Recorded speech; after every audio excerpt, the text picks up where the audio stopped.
Bismillahirrahmanirrahim. Assalamu alaikum. Welcome to the program Voice of Gilgit Baltistan, and I am your host Mehwish Mumtaz Beg.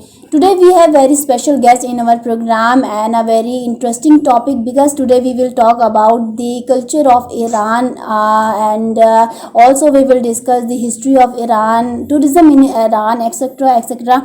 As I remember, I wrote an article about the history of Iran, and in that article I mentioned the problems faced by visitors of Pakistan as well as Gilgit Baltistan. So today we will discuss all these points in our program.